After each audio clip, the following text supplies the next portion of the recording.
দৰ্শক আপোনালোকে চাই আছে টাইম 8 ষ্টুডিঅ'ত মই খৰদ গায়ন আৰু লৈ আহিছো আন এক গুৰুত্বপূৰ্ণ খবৰ নেপালত প্ৰকৃতিৰ সংহাৰী ৰূপ প্ৰকৃতিয়ে কাল ৰূপ ধাৰণ কৰিছে নেপালত আৰু বৰ্তমানেও বহু লোক সন্ধানী আছে কিন্তু তাৰ মাজতে যি আমাৰ হাতত খবৰ আহি পৰিছে যে ইতিমধ্যে ভাৰতৰ প্ৰায় 105 জন লোক বৰ্তমানে সন্ধানী হৈ আছে নেপালৰ সেই যি পলংকৰী বান হঠাৎ অহা বানৰ পিছত এতিয়া ভাৰতৰ 105 জনকৈ লোক সন্ধানী হৈ আছে আৰু সমগ্ৰ নেপালৰ বৰ্তমান হাহাকাৰ পৰিস্থিতিৰ সৃষ্টি হৈছে আৰু ইতিমধ্যে সেই সকল যি নিখোজ ব্যক্তি সেই লোকসকলৰ উদ্ধাৰ অভিযান চলাই থকা হৈছে এই মুহূৰ্তৰ ডাঙৰ খবৰ আমি জনাবলৈ চেষ্টা কৰিছো টাইম 8 দৰ্শকক নেপালত পলংকৰী বানত হাহাকাৰ পৰিস্থিতি নেপাল পৰ্যটন বোৰ্ডে সদৰি কৰিছে তথ্য নেপালত ইতিমধ্যে ভাৰতৰ 105 জনকৈ পৰ্যটক সন্ধানী হৈ আছে মুকলি কৰা হৈছে হেল্পলাইন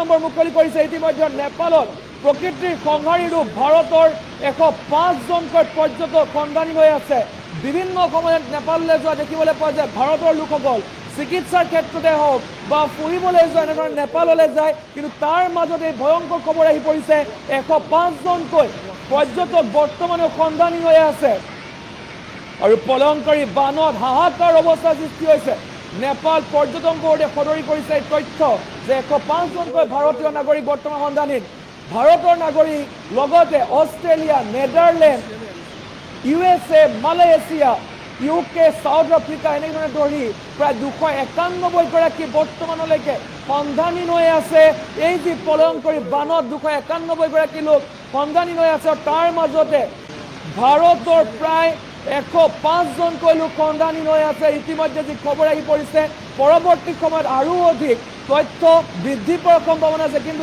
এতিয়ালৈকে ভাৰতৰ 105 জনকৈ লোক সন্ধানী হৈ আছে আৰু এই পৰ্যন্ত বহু লোকে প্ৰাণ হেৰুৱাইছে পলংকৰী বানত আৰু পাহাৰৰ পৰা নামি অহা ভয়ংকৰ পানী ঢৌৱে উটুৱাই নিছে এফালৰ পৰা সকলো আমি কিমান ভয়ংকৰ অৱস্থা টাইম 8 দৰ্শকক দেখুৱাইছো আমি কেনেধৰণে পাহাৰৰ পৰা নামি আহিছিলে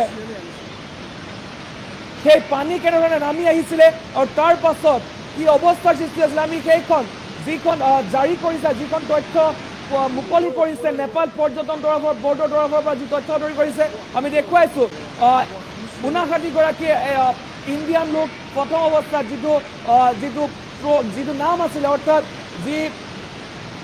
যিটো এজেঞ্চি আছিলে অৰ্থাৎ যি এজেঞ্চিবিলাকৰ হাতত যি তথ্য আছিলে সম্ৰাট এজেঞ্চি অৰ্থাৎ সম্ৰাট টুৰছ এণ্ড ট্ৰেভেলছৰ যি এজেঞ্চি তাৰে 59 গৰাকী লোক বৰ্তমান নিৰোগিত হৈ আছে আন এটা ট্ৰেভেল এজেঞ্চি তেখেতলোকেও তাত যি বুকিং কৰিছিলে 44 গৰাকীকৈ ভাৰতীয় সেইসকল নিৰুদ্দেশ হৈ আছে আৰু এক প্ৰকাৰ এই পৰিয়ালসকলৰ মাজত বৰ্তমান হাহাকাৰ পৰিস্থিতিৰ সৃষ্টি হৈছে আৰু পৰৱৰ্তী সময়ত এইসমূহ তথ্য আৰু অধিক বৃদ্ধি পোৱাৰ সম্ভাৱনা আছে আৰু বৰ্তমান প্ৰকৃতিৰ উচ্চৰ আপোনালোকে দেখিছে এফালে আমি দেখুৱাইছো সেই তথ্য দেখুৱাইছো আৰু আনহাতে আমি দেখুৱাইছো পাহাৰৰ পৰা নামি অহা সেই পলংকৰী বানৰ আমি দৃশ্য দেখুৱাইছো আপোনালোকক এক ভয়ংকৰ পৰিস্থিতিৰ সৃষ্টি হৈছে নেপালত যেহেতু নেপালত বহু লোক ফুৰিবলৈ যায় বা যেহেতু বহু লোক চিকিৎসাৰ কাৰণে নেপাললৈ যায় কিন্তু তাৰ মাজত এই ভয়ংকৰ খবৰ আহি পৰিছে আৰু বৰ্তমান নেপালত এক প্ৰকাৰ হাহাকাৰ পৰিস্থিতিৰ সৃষ্টি হৈছে আমি এই দৃশ্যাংশ আপোনালোকক দেখুৱাই আছো পলংকৰী বানত হাহাকাৰ পৰিস্থিতি ইতিমধ্যে হেল্পলাইন নম্বৰ মুকলি কৰিছে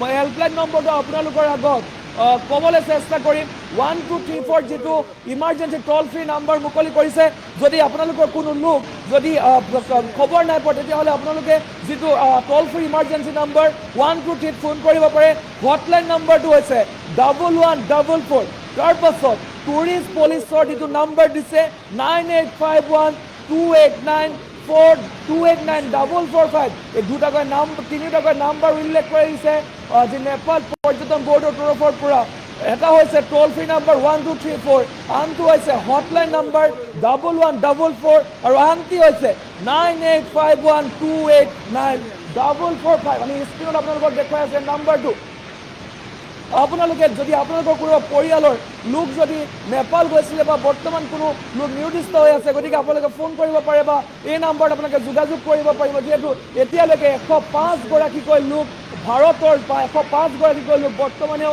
নিৰুদ্দিষ্ট হৈ আছে এই প্ৰলয়ংকৰী বানৰ ফলত। আৰু এফালৰ পৰা ৰাস্তা ঘাট দলং সকলো উটুৱাই নিছিলে আৰু চাৰিওফালে এতিয়া হাহাকাৰ অৱস্থা। উত্তৰ নেপালৰ তিব্বত সীমান্তৱৰ্তী অঞ্চলত এই ভয়ংকৰ পৰিস্থিতি পাহাৰৰ পৰা কেনেধৰণে নামি আহিছিলে সেই ঢৌ যি নামি আহিছিলে আৰু তাৰ পাছতেই এক প্ৰকাৰ হাহাকাৰ পৰিৱেশৰ সৃষ্টি হৈছে। আৰু নেপালত প্ৰকৃতিৰ সংঘাৰ মূৰ্তি দেখি নেপালত এতিয়া হাহাকাৰ পৰিস্থিতি আৰু নেপালৰ প্ৰকৃতিৰ সংঘাৰ ৰূপ। ভাৰতৰ প্ৰায় 105জনকৈ পৰ্যটক বৰ্তমানেও সন্ধানী কোনো তথ্য লাভ কৰা নাই, তেখেতলোকৰ কোনো খবৰ লাভ কৰা নাই। আৰু বৰ্তমান নেপালৰ তৰফৰ পৰা নেপালৰ প্ৰশাসনৰ তৰফৰ পৰা এই লোকসকলৰ যি উদ্ধাৰ অভিযান সেয়া অব্যাহত ৰাখিছে, কিন্তু এতিয়ালৈকে কোনো ধৰণৰ তথ্য লাভ কৰা নাই। কিন্তু তাৰ মাজতে ক'ব লাগিব যে 105গৰাকীকৈ ভাৰতৰ লোক, তাৰ মাজতে যদি কওঁ এতিয়ালৈকে কিন্তু নিৰুদ্দেশ হৈ থকা 26গৰাকী বহু কেইগৰাকী লোকৰ কিন্তু এতিয়ালৈকে তথ্য লাভ কৰা নাই, কোন দেশৰ কি কথা লাভ কৰা নাই এতিয়ালৈকে। আৰু গতিকে আৰু অধিক তথ্য বৃদ্ধি পোৱাৰ সম্ভাৱনা আছে। আৰু এতিয়া বৰ্তমান যি হাহাকাৰ পৰিৱেশৰ সৃষ্টি হৈছে নেপালত, এক প্ৰকাৰ হাহাকাৰ পৰিৱেশৰ সৃষ্টি হৈছে। আৰু হাহাকাৰ পৰিৱেশৰ মাজত এই খবৰ আহি পৰিছে যে নেপালত ভাৰতৰ প্ৰায় 105জনকৈ লোক বৰ্তমানলৈকে সন্ধানহীন হৈ আছে। আৰু তেখেতলোকে টোল ফ্ৰী নাম্বাৰ মুকলি কৰিছে। সেই টোল ফ্ৰী নাম্বাৰটো মই পুনৰবাৰ আপোনালোকক জনাবলৈ চেষ্টা কৰিছোঁ। এটা হৈছে টোল ফ্ৰী নাম্বাৰ ইমাৰ্জেঞ্চিৰ কাৰণে 1234, হটলাইন নাম্বাৰটো হৈছে 1144। আৰু তাৰ মাজতে আন এটি নাম্বাৰ যিটো টুৰিষ্ট পুলিচৰ সেইটো হৈছে 9851-289-445, অৰ্থাৎ তিনিটাকৈ নাম্বাৰ মুকলি কৰিছে। যদি আপোনালোকৰ কোনোবা যদি নিৰুদ্দেশ হৈ আছে বা খবৰ লাভ কৰা নাই, কোনোবা যদি আপোনালোকৰ নেপাললৈ গৈছিলে, এইকেইটা নম্বৰত আপোনালোকে ফোন কৰিব পাৰে, ফোন কৰি আপোনালোকে জানিব পাৰিব, তথ্য লাভ কৰিব পাৰিব। কিন্তু বৰ্তমানলৈকে 105গৰাকী যি ভাৰতীয় বুলি তথ্য পোহৰলৈ আহিছে, কিন্তু তাৰ মাজত ক'ব লাগিব এতিয়ালৈকে প্ৰায় বহু কেইগৰাকী লোকৰ এতিয়ালৈকে তথ্য পোহৰলৈ অহা নাই। কোন ৰাষ্ট্ৰ কোন দেশৰ ক'ৰ পৰা আহিছিল তেখেতলোক সেই তথ্য পোহৰলৈ অহা নাই। কিন্তু তাৰ মাজতে ক'ব লাগিব যে 105গৰাকী বৰ্তমানলৈকে 105গৰাকী লোক বুলি জানিব পৰা গৈছে। তাৰ মাজত অষ্ট্ৰেলিয়াৰো 291গৰাকী নিৰুদ্দিষ্ট হৈ থকাৰ মাজত 105গৰাকী ভাৰতৰ বুলি কোৱা হৈছে। আৰু সমান্তৰালকৈ অষ্ট্ৰেলিয়াৰ, নেদাৰলেণ্ডৰ, USA, মালয়েছিয়া, UK, চাউথ আফ্ৰিকাৰো বহু লোক নিৰুদ্দেশ হৈ আছে।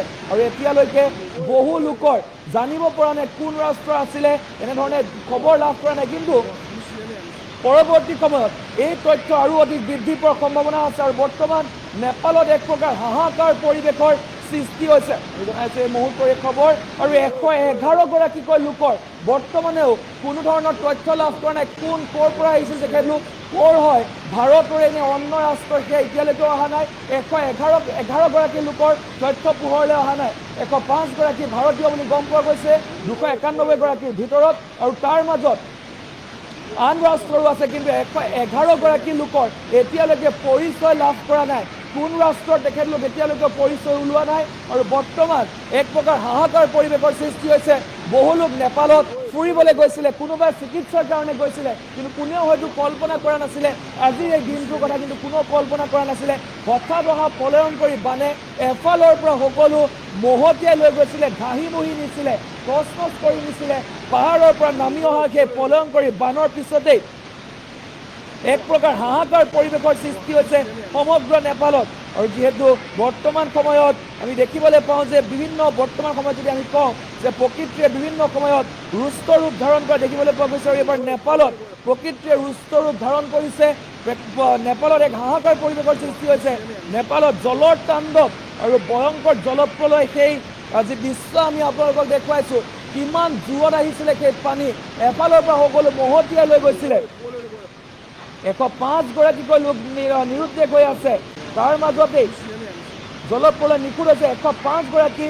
আৰু সমান্তৰালকৈ নেপালৰ মালয়েছিয়াৰ 17জনকৈ পৰ্যটক, ব্ৰিটেইনৰ 12জন, দক্ষিণ আফ্ৰিকাৰ 4জন নিখোজ হৈ আছে, আমেৰিকাৰ 3জন, অষ্ট্ৰেলিয়া, নেদাৰলেণ্ডৰ এজন পৰ্যটক বৰ্তমানেও নিখোজ হৈ আছে। আমি দৃশ্যাংশ আপোনালোকক দেখুৱাইছোঁ, এক ভয়ংকৰ খবৰ। আৰু এতিয়ালৈকে 8জনকৈ লোকে প্ৰাণ হেৰুৱাইছে। আৰু এই প্ৰলয়ংকৰী বানত নেপালৰ ত্ৰিশূল নদীৰ 4টা জলবিদ্যুৎ প্ৰকল্পৰ ক্ষতিসাধন হৈছে। আমি জনাবলৈ চেষ্টা কৰিছোঁ এই মুহূৰ্তৰ এই ভয়ংকৰ খবৰ আমি জনাবলৈ চেষ্টা কৰিছোঁ। এই প্ৰলয়ংকৰী বানত 8গৰাকীকৈ লোকে প্ৰাণ হেৰুৱাইছে আৰু নেপালৰ প্ৰায় 105গৰাকীকৈ ভাৰতীয় লোক সন্ধানহীন হৈ আছে আৰু এক প্ৰকাৰ হাহাকাৰ অৱস্থা সৃষ্টি হৈছে নেপালত। আৰু ইতিমধ্যে বানত বৰ্তমানেও নিৰাপত্তাৰক্ষী সন্ধানহীন হৈ আছে। 25জনক জীৱনটোৱে উদ্ধাৰ কৰিছে, জিলাখনৰ 25জনক ইতিমধ্যে জীৱনটোৱে উদ্ধাৰ কৰিছে। তাৰ মাজত নিৰাপত্তাৰক্ষী সন্ধানহীন হৈ আছে। 14খনকৈ হেলিকপ্টাৰে বৰ্তমান উদ্ধাৰ অভিযান চলাইছে আৰু এক প্ৰকাৰ ভয়ংকৰ পৰিস্থিতিৰ সৃষ্টি হৈছে নেপালত হাহাকাৰ পৰিৱেশৰ সৃষ্টি হোৱা দেখিবলৈ পোৱা গৈছে। আমি এই দৃশ্যাংশ আপোনালোকক দেখুৱাইছোঁ কেনে এক ভয়ংকৰ পৰিস্থিতি মুহূৰ্ততে কাল ৰূপ ধাৰণ কৰিছে। এই মুহূৰ্ততে কাল ৰূপ ধাৰণ কৰা দেখিবলৈ পোৱা গৈছিলে আৰু নেপালৰ এই জলপ্ৰলয় ধ্বংসলীলাৰ পাছত এতিয়া হাহাকাৰ পৰিস্থিতি সৃষ্টি হৈছে। মুহূৰ্ততে উটুৱাই দিছে প্ৰতিটো বাসগৃহ, মুহূৰ্ততে উটুৱাই নিছে আৰু হঠাৎ অহা বানত 1000তকৈ অধিক লোক উটি যোৱাৰ বানত নিৰুদ্দেশ হোৱাৰ আশংকা কৰা হৈছে আৰু এক প্ৰকাৰ তিব্বতৰ পৰা অহা এই ভয়ংকৰ আকস্মিক বানত এক সম্পূৰ্ণ বিধ্বস্ত হৈছে উত্তৰ নেপাল। আৰু যি বুধবাৰে পুৱাৰ ভাগতে যি ৰাচুৱা জিলাৰ গোটেইকুকি যি নদী, সেই নদীত হঠাৎ জলপৃষ্ঠ বৃদ্ধি পাইছিলে আৰু বানৰ সোঁতত ভয়ংকৰ পৰিস্থিতি ধাৰণ কৰা দেখিবলৈ পোৱা গৈছে।